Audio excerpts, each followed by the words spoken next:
Muchísimas gracias, Eduardo Piquero, por nos ha brindado lo que ha sido la importancia del día de ayer y, por supuesto, todos listos para iniciar la agenda de hoy.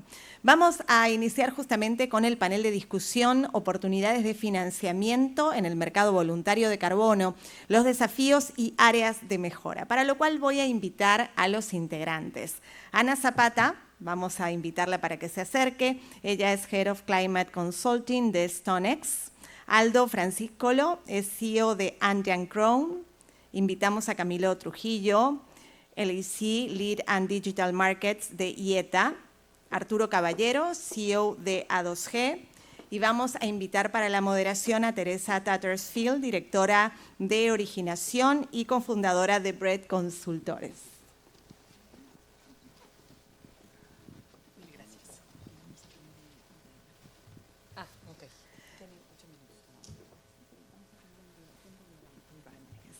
Muy bien, vamos a invitarlos a tomar ubicación y vamos a brindarles un aplauso de bienvenida a ellos.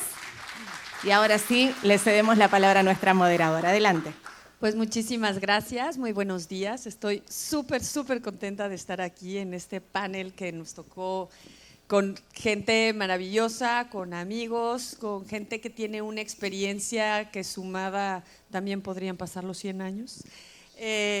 No, pero no por viejitos. El panel de hoy es efectivamente oportunidades de financiamiento en el mercado voluntario de carbono, desafíos y áreas de mejora. Antes de presentar, bueno, ya presentaron a cada uno de los integrantes de este panel. Yo les quería platicar un poco lo que muy atinadamente me hicieron favor de enviarme en mi nota de concepto para este panel para poderles platicar hoy.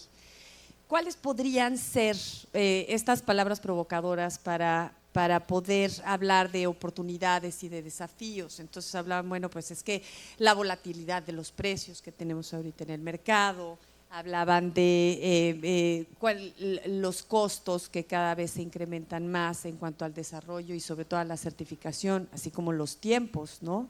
de que esto suceda en cuanto a los proyectos locales, la incertidumbre regulatoria de cada uno de los países y por supuesto la internacional y cómo tendríamos que estar pendientes de cada una de estas decisiones de política pública y de política internacional y la necesidad de construir confianza entre compradores y vendedores, es decir, tejer esta red intrínseca que tiene que existir para que exista un mercado. Yo, además de estas circunstancias provocadoras de análisis, también los invitaría a analizar cuáles podemos controlar y cuáles no, a cuáles nos tendríamos que adaptar y cuáles además tendríamos que generar esta adaptación a partir de la generación y del diseño de un proyecto. No nada más esperar qué es lo que pueda llegar a pasar una vez que ya lo tengamos o una vez que tengamos que colocar estos créditos fuera. Entonces, hay unas cosas, por ejemplo, se me ocurría, ¿no? O sea, esta confianza entre compradores y desarrolladores, esa probablemente sí la controlamos nosotros, ¿no? ¿Y qué es lo que podemos hacer para empezar a controlarla desde el principio de la generación y la ejecución de créditos? Y en las otras, la volatilidad del precio, bueno, ¿qué podemos hacer nosotros que no controlamos, pero que sí podemos ir adaptando? Porque estos proyectos son de 10, de 20, de 30, entonces sí tenemos que estar muy abusados, como decimos en México, para poder prever qué es lo que nos pueda llegar a pasar en un futuro dentro de este mercado para que podamos seguir en ello y que pueda seguir el mercado. Pero bueno, a mí no me invitaron a hablar, a mí me invitaron a preguntar. Entonces, voy a empezar con mi querida Ana. Te voy a pasar un micrófono con volumen fuerte. Y bueno, Ana María Zapata, que trabaja en StoneX, desde la perspectiva de tu empresa de StoneX, ¿cuáles son las tendencias más relevantes en la demanda de créditos voluntarios y qué factores están condicionando el acceso a financiamiento para tener estos proyectos en América Latina? Mil gracias. Gracias, Teresa, y muchas gracias por esta invitación. Es un gusto para nosotros estar acá y compartir, digamos, un poco de lo que vivimos en la mesa de carbono. O sea, esa pregunta es el día a día de la mesa, de a qué nos enfrentamos y cuáles son esas peticiones hoy en día con respecto a los créditos. Podría decir que, en primer lugar, podemos hablar que hay un cambio en el mindset del comprador, y podríamos llamarlo como una sofisticación del comprador. Y con esto me refiero a que en unos inicios en el mercado de carbono, pues digamos que los compradores buscaban comprar unos créditos que estaban verificados, pero digamos que no trascendían en qué está implicando este proyecto, cuáles son los beneficios, cuál es la trazabilidad de este proyecto, quién es la comunidad que está detrás, si hay involucrada una comunidad, cuáles son los impactos cuando se trata de un proyecto en una empresa privada, cuáles son los impactos más allá que está generando este proyecto. Entonces podría decir que una de las primeras cambios o temas que vemos hoy con respecto a la demanda es una conciencia diferente de parte del comprador. Digamos que hoy en día, si bien los proyectos están verificados, sabemos que existe la verificación, debería ser suficiente, la verdad, pero pues vemos que hoy existen muchas otras herramientas que generan confianza precisamente para el comprador con respecto a esos créditos, y digamos que estas herramientas lo que buscan es precisamente como superar ciertos impases que se han dado en el mercado de carbono con respecto a la credibilidad de un crédito. Entonces definitivamente, pues en primer lugar diría que hay como una sofisticación del comprador.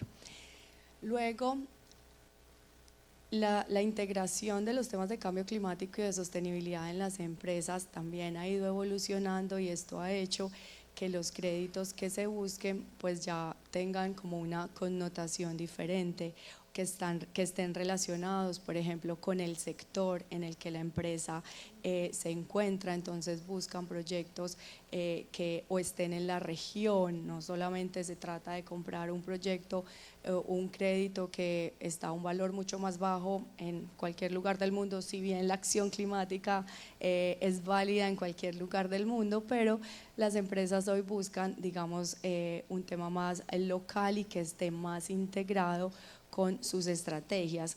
Y eso hoy tiene una connotación, y creo que hoy hay un panel de SBTI, si mi memoria no me falla, y eso hoy también tiene una connotación con el tipo de créditos que las empresas están buscando, porque las grandes corporaciones hoy tienen metas basadas en ciencia y están utilizando el SBTI.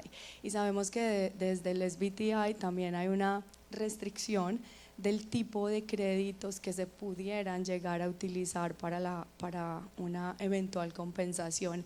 Entonces, digamos que ahí los créditos basados en naturaleza o proyectos de captura de carbono pues van a estar más en la mira de estas empresas, porque quieren integrarlo a su estrategia de metas basadas en ciencia, y eso también digamos que va a ser como un condicional que se tenga en las empresas.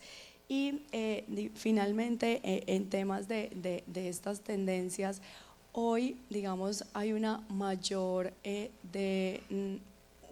demanda y un mayor incentivo en términos de los fondos y las entidades financieras que se están involucrando dentro del mercado.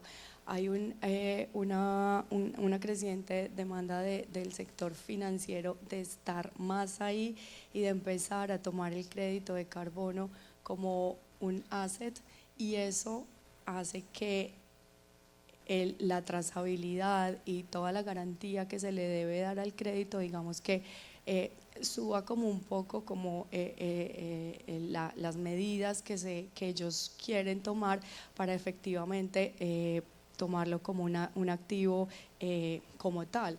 Yo la semana pasada tuve la oportunidad de estar en el Nature Summit en Panamá y era un evento principalmente de inversionistas y es muy grato ver cómo hoy los family offices y hay muchos fondos que están con mandatos de invertir y que tienen dentro de su estrategia tener fondos con criterios ESG, con criterios de proyectos que reduzcan emisiones de CO2. Entonces esto definitivamente digamos que es otra tendencia en la demanda para los créditos de carbono.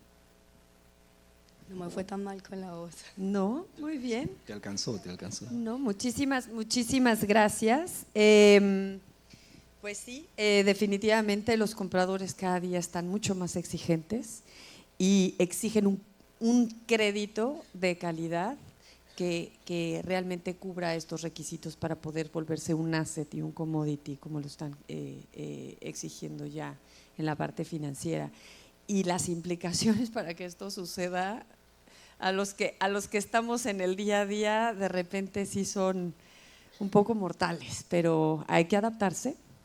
Eso es lo que exige el mercado y eso es lo que se tiene que empezar a pensar en lo que es el producto que tenemos que poner en el mercado. Aldo, ¿qué barreras enfrentan los desarrolladores de proyectos locales para acceder a financiamiento en el mercado voluntario? ¿Y qué mecanismos innovadores podrían facilitar una mayor inclusión y la escalabilidad de esto? Gracias Tere. Bueno, antes que nada, muchas gracias por la invitación, encantado de estar acá, compartir un poquito lo que nosotros vemos desde nuestra posición en este ecosistema. Andean Crown es una boutique financiera que se enfoca en estructurar, acompañar e invertir en proyectos sostenibles, donde la rentabilidad y la sostenibilidad van de la mano. ¿Okay? Un ejemplo de esto es nuestro involucramiento con Bosques Amazónicos, que es un desarrollador de créditos de carbono, uno de los más importantes en Latinoamérica. Ellos impactan más de 1 millón de hectáreas en la Amazonía peruana y producen miles de créditos de carbono al año, cientos de miles en realidad.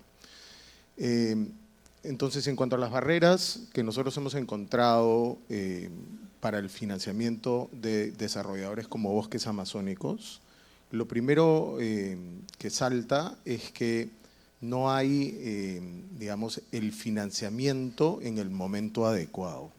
El mercado financiero no entiende tanto el riesgo y prefiere entrar a un proyecto de estos una vez que ya está produciendo créditos o muy cerca de producir créditos. ¿Okay? Busca flujos y usa medidas tradicionales para medir estos proyectos que muchas veces no son aplicables a estos proyectos de muy largo plazo.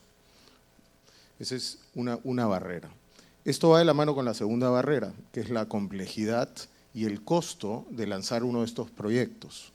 Desarrollar un proyecto de créditos de carbono, al menos en nuestra experiencia, puede costar alrededor de $250.000 y demorar 2 años. Eso es si no te observan el PD, si no hay retrasos en la cadena de verificación. Entonces, es un proceso largo y hay mucho capital involucrado. Y no todo el mundo, como mencioné, tiene acceso a ese capital porque el sistema financiero tradicional no lo entiende. Y eso va amarrado a la tercera barrera, que es una barrera de confianza, que se está tratando de, digamos, salvar, tratando de mostrar indicadores, tratando de conseguir más acreditaciones que impactan al proceso y lo vuelven más largo y más complicado, pero que buscan dar esa confianza que en general los proyectos que estamos en el sur del planeta, y por eso conversábamos hace un ratito de eso, no tenemos versus a los proyectos que están en el norte del planeta, que son generalmente economías más desarrolladas, donde los marcos legales dan cierta sensación de garantía, cierta sensación de integridad ya de por sí a los proyectos. Los proyectos que estamos en el sur tenemos mucho más que probar Y por más que tenemos el 70% de la capacidad de mitigación del planeta, recibimos solamente el 30% del financiamiento para este tipo de proyectos. Entonces, ¿cómo hacemos para salvar esto, ¿no? Hay mecanismos, algunos ya se están implementando, algunos ya funcionan en otras industrias. Por ejemplo, los fondos mixtos o fondos blended, que les llaman, que utilizan garantías de primer riesgo proporcionadas por multilaterales o fondos de filantropía que absorben ese primer riesgo y le dan la garantía a los inversionistas tradicionales de que pueden entrar a financiar uno de estos proyectos sabiendo que esa parte que no entienden, ese riesgo inicial, va a ser cubierto por alguien que tiene el compromiso con ese propósito. Ese, por ejemplo, es un mecanismo. Otro mecanismo es, digamos, estos mecanismos de validación de, digamos, CBB, ICBCM, de integridad, que le dan confianza a las personas sin necesariamente haber ido y haberse involucrado de primera mano en el proyecto, de que ese proyecto tiene cierto nivel de calidad, cierta solidez, ¿no? Eso aumenta la confianza y cualquier foro en el cual se puede llevar a los desarrolladores y ponerlos enfrente de los inversionistas y cualquier oportunidad de los inversionistas para venir e involucrarse en los desarrollos de primera mano es importante porque construye esta confianza que, si uno ve las medidas típicas de un inversionista, ¿no? EBITDA, flujo de caja operativo, muchas veces estos proyectos no las tienen. Entonces, evaluar estos proyectos desde una hoja de Excel en algún lado es muy complicado, ¿no? Y en general lo que necesitamos es un involucramiento, pero también un reconocimiento por el lado de los desarrolladores de que el valor de estos proyectos no solamente está en el carbono. Hay una serie de cobeneficios, una serie de impactos que se tienen que poner en valor.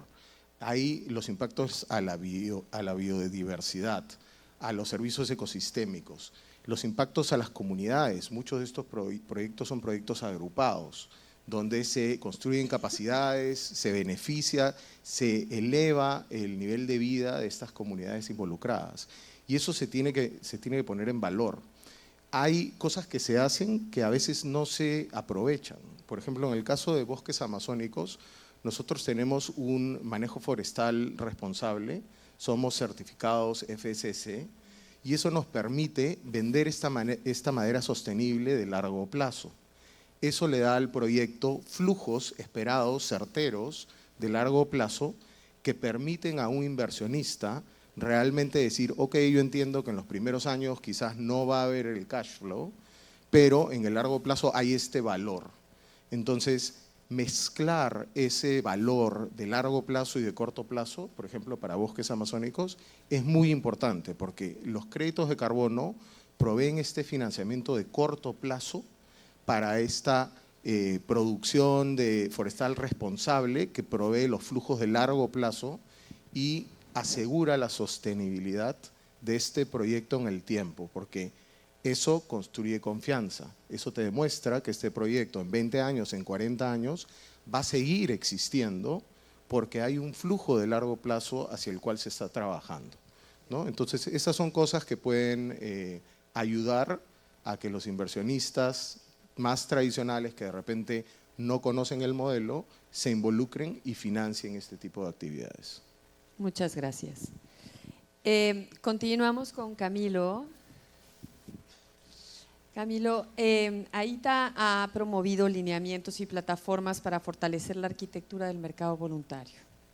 ¿Qué reformas o qué mecanismos regulatorios consideras que son prioritarios para reducir los riesgos financieros y así poder atraer mayor inversión?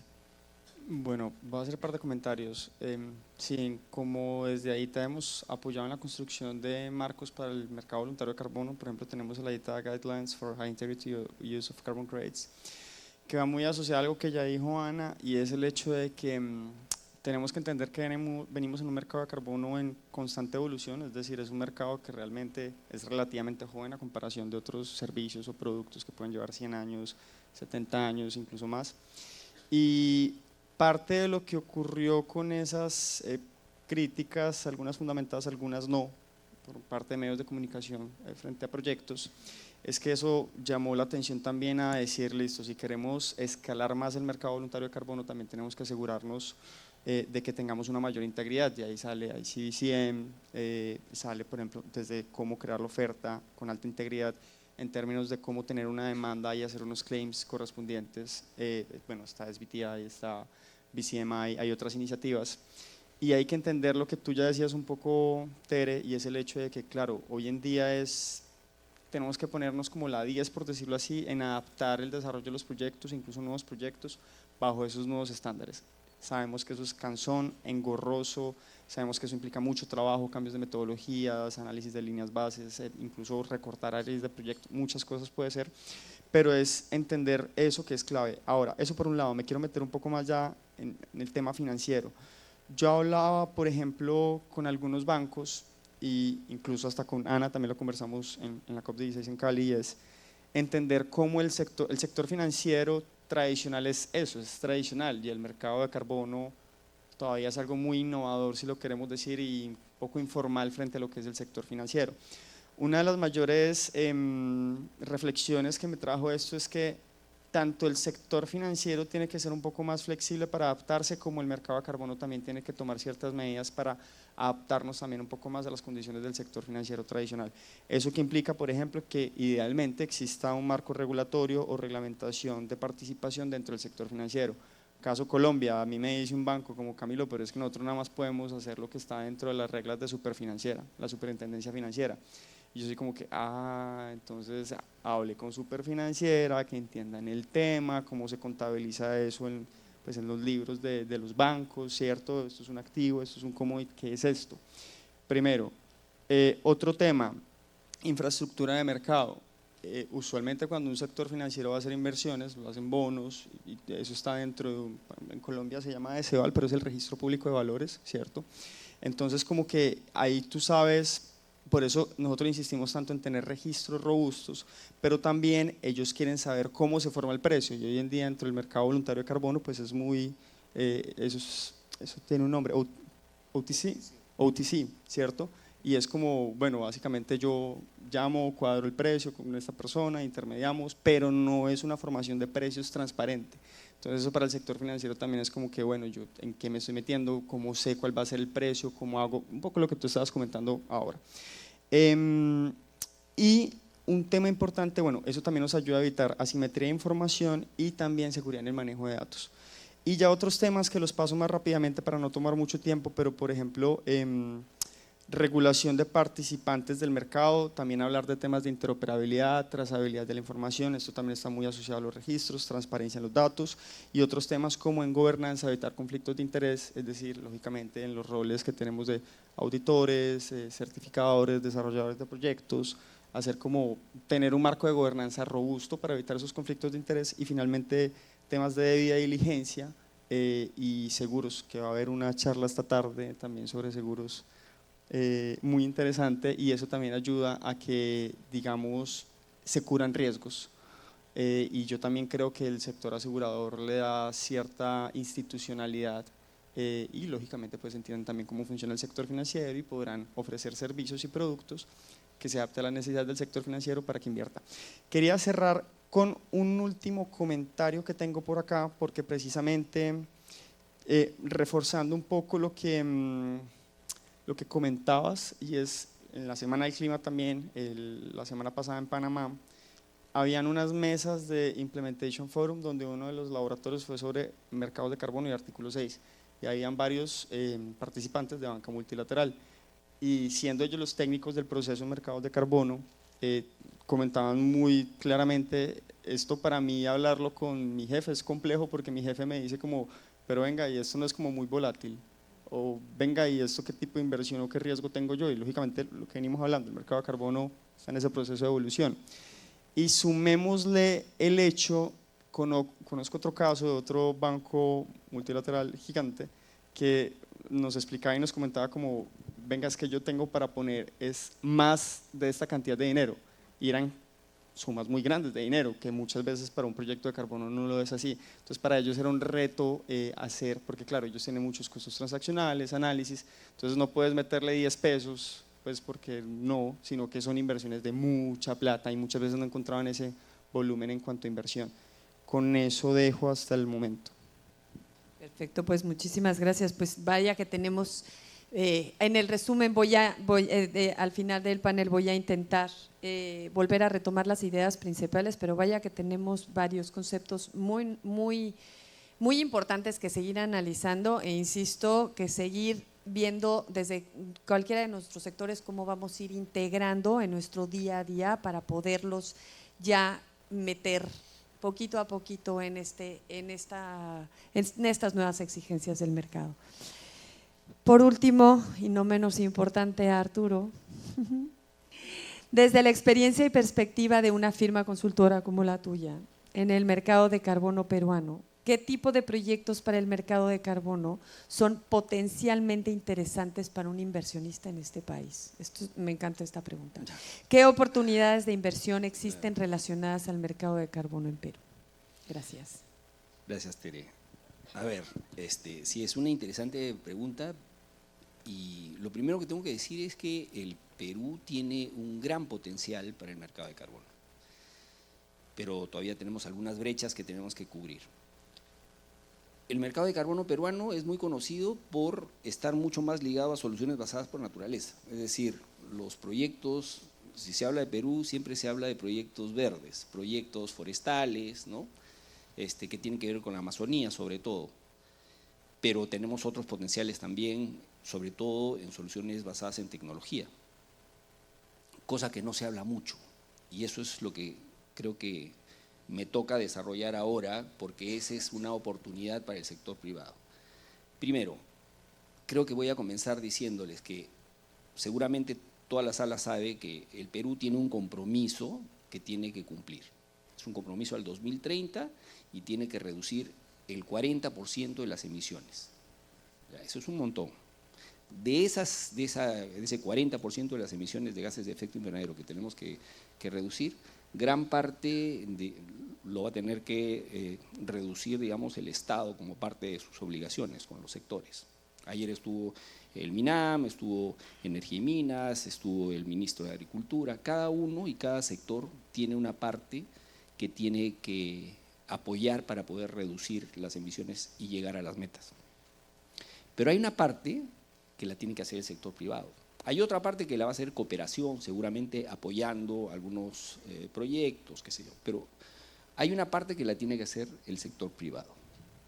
Entonces, lo primero que tenemos que hacer es, de todas esas posibilidades de reducción, ¿cuáles son aquellas en el que el sector privado va a tener que hacerlas? Porque algunas incluso son negocio, ¿no? Entonces, una vez que tengamos eso definido, y eso yo creo que ya el sector privado lo tiene un poco más claro, ¿no?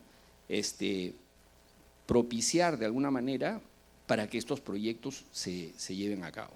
Entonces ahora sí, habiendo dado ese contexto en el que estamos y la necesidad de tener que hacer que el sector privado se meta a hacer estas inversiones, y luego de haber escuchado a todos los que me antecedieron diciendo que hay todos estos retos para que el sector privado haga este tipo de inversiones, ahora sí les voy a contar el potencial que desde nuestra parte, desde nuestro punto de vista de A2G tiene el Perú. Y arrancaré por lo que ya tenemos. Seguimos teniendo potenciales en proyectos forestales. O sea, nosotros tenemos una selva que se tiene que cuidar, tenemos áreas degradadas que se pueden forestar, hay aforestación. Entonces, los proyectos de reforestación, y acá hay varios reforestadores, los proyectos de reforestación son un buen negocio, faltan de repente todavía ciertos lineamientos para que se pueda hacer una escala de estos. El tema de deforestación evitada, si bien hemos escuchado que tienen algunos problemas, o tuvieron algunos problemas hace unos años, y que eso ha traído de que los proyectos hayan perdido de alguna manera algún tipo de confiabilidad que ahora se está sobrepasando o se está trabajando en ello, pero hay todavía ese tipo de posibilidades. Incluso hoy día los invito a que en uno de los paneles va a estar Oseas Barbarán, que es el representante del Grupo Perú de indígenas, que van a comentar sobre este primer proyecto de red indígena jurisdiccional, es decir, el trabajo que van a hacer con el Estado, hay una multilateral atrás ayudando, va a ser bien interesante. Entonces, hay ese tipo de iniciativas, yo creo que se van a dar también en el país, en donde se involucra también, aparte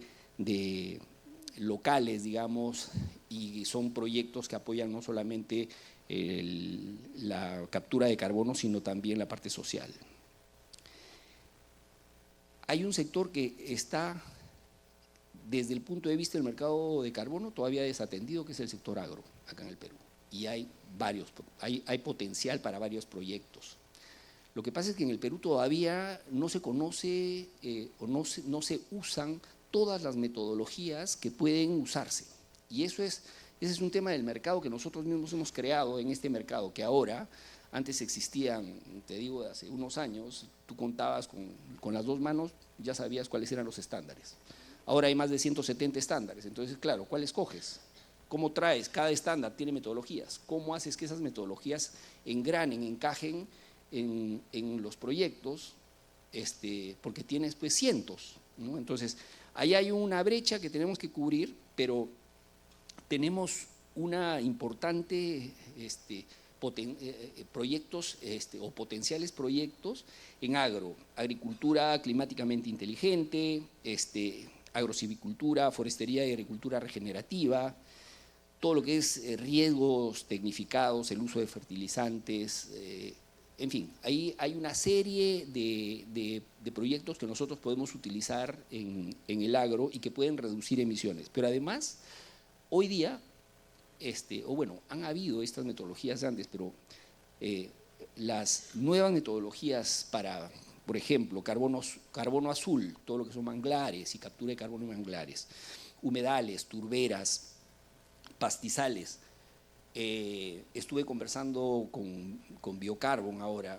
Va a haber otro de los interesantes paneles que va a haber hoy día, es el tema de créditos de biodiversidad, ¿no? Entonces, esta combinación de biodiversidad y agro y carbono, yo creo que es un potencial que tenemos en el país y que no lo tienen otros países, entonces tendríamos que sacarle ventaja. Pero ven, de nuevo me quedé en el sector forestal, ¿no? El sector forestal, además, en nuestro país tiene también la parte agrícola, la parte ganadera. Entonces, ganadería regenerativa. Hay algunos proyectos que también, reducción de metano de la ganadería, eso se puede utilizar seguramente en Arequipa, en Cajamarca, acá en Lima, ¿no es cierto?, puede hacerse ese tipo de proyectos. Es más, el Ministerio de Agricultura tenía un proyecto, un piloto de proyectos súper interesante sobre el tema. Y vamos a pasar al otro tipo de soluciones, que son las soluciones basadas en tecnología. Y ahí es donde estamos todavía, tenemos un campo abierto para varios proyectos en donde el sector privado puede financiar. Entonces, tenemos, por ejemplo, y son ejemplos, hay muchos más, ¿no? Pero yo destacaría, por ejemplo, todo el tema de energías renovables.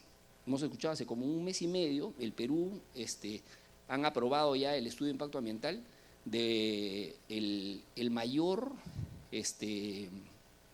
proyecto de hidrógeno verde en Perú, 11.000 millones de dólares, ¿no? Ahora, hidrógeno verde es una energía que en algún momento estoy seguro que va a poder reemplazar otro tipo de combustibles y con ello poder llevar también a generar créditos de carbono. Tenemos un potencial alucinante en energía eólica y solar, ¿no? No estamos utilizando fuentes de energía como por ejemplo el tema de residuos sólidos. En transporte tenemos ciudades que todavía todo su transporte es en combustible fósil más sucio, ¿no? Pueden cambiar a gas, hay que llevar el gas.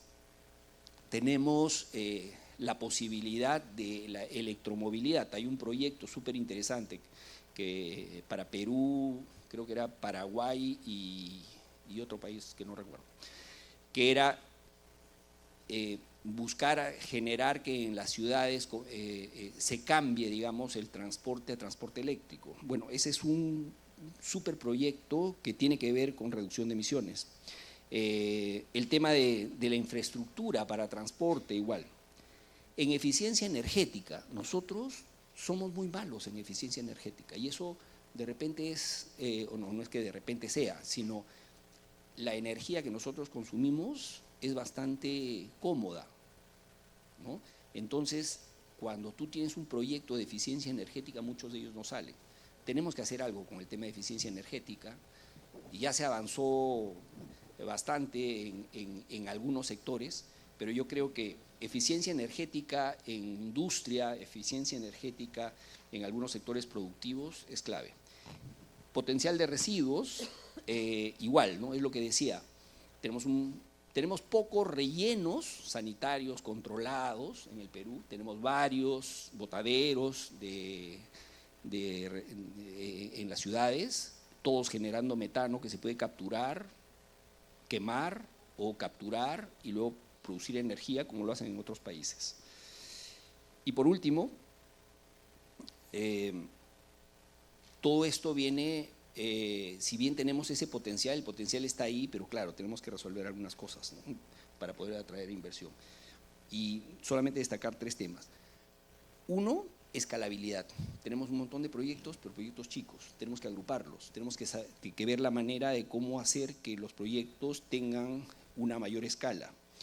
Si bien hemos avanzado con el tema de reglas, ningún inversionista viene si es que no tiene las reglas claras, ¿no? Entonces, yo creo que estamos desde el Estado, ayer justamente comentaban todo lo que habían avanzado en el RENAMI, etcétera, pero eso de ahí, creo que teniendo las reglas claras, el inversionista viene y invierte. Y por último, la importancia de, y no es porque organice este evento, ¿ya? Sino la importancia de este tipo de foros, porque en este tipo de foros conectas, ¿no? Y te enteras de proyectos, y el que tenía la idea del proyecto conversa con el que tenía el financiamiento y el otro que sabe cómo hacerlo, ¿no? Entonces, yo creo que tenemos un potencial importante en el Perú, tenemos las posibilidades, pero tenemos que cubrir todavía algunas de las brechas que he mencionado. Absolutamente de acuerdo, muchas gracias. Pues han habido muchas ideas que pusieron en la mesa, y a mí lo que me gustaría como utilizar como para reagrupar estas ideas es, a ver, pensemos, ¿no? Hoy todo es consumo, y el consumo pues está sumamente dirigido estratégicamente a quien va eventualmente a ejercerlo, ¿no? Entonces, las campañas de marketing son carísimas, los focus groups, la gente que produce algo sabe exactamente qué es lo que está queriendo su cliente para podérselo vender rápido y de manera eficiente y al precio que quiere. ¿Por qué no hacemos lo mismo nosotros en el mercado de carbono? ¿Por qué, como dijo Ana María, no entendemos este comprador exigente que lo que va a querer es trazabilidad? Entonces, a la hora de producir, es decir, a la hora de realizar y diseñar un proyecto, pues entonces generamos cuáles van a ser las actividades desde el diseño del proyecto y la implementación para que ese proyecto pueda generar trazabilidad. Porque Aldo lo que dice es, a mí lo que me están exigiendo es rentabilidad y sostenibilidad, y pues mis tiempos no están empatados, pues entonces tengo que ver en dónde puedo empezar a ver para poder empatar los tiempos. Es que mis costos de repente son demasiado altos en el desarrollo y entonces ahí pues esto se los voy a tener que trasladar a la gente que está comprando el crédito. Pues entonces vamos a innovar, vamos a meternos a la parte tecnológica, vamos a tratar de incluirla en la metodología para que nuestros costos y nuestra implementación nuestros costos de implementación y desarrollo sean mucho más baratos. Tenemos que generar confianza, efectivamente, como decía Aldo, porque nuestro cliente nosotros lo que le damos, eso es lo que yo siempre les platico en las comunidades y en las asambleas, nosotros estamos vendiendo un papelito, y ese papelito lo que te está diciendo es, tú tienes confianza en mí de que yo voy a conservar, de que este bosque va a crecer, de que va a haber unas brechas cortafuego que van a evitar que se queme, de que ese bichito tan importante para la biodiversidad, la conservación que está ahí, yo te prometo que lo voy a estar monitoreando. Pero todo eso dice en ese papel, es un papel. Entonces, lo que yo necesito es estar desde el principio generando evidencia dentro del diseño del proyecto que pueda estar yo mandando constante y que en el momento en que yo termine y yo tenga mi emisión de créditos y el cliente me diga, ¿pero qué hiciste? Ah, mira, no te preocupes. Tengo efectivamente toda esta evidencia que te puedo mandar de que realmente lo que estoy haciendo lo estoy haciendo bien. Entonces, ya tenemos estas ideas muy claras de lo que el cliente quiere. O sea, pongámoslo en esa perspectiva.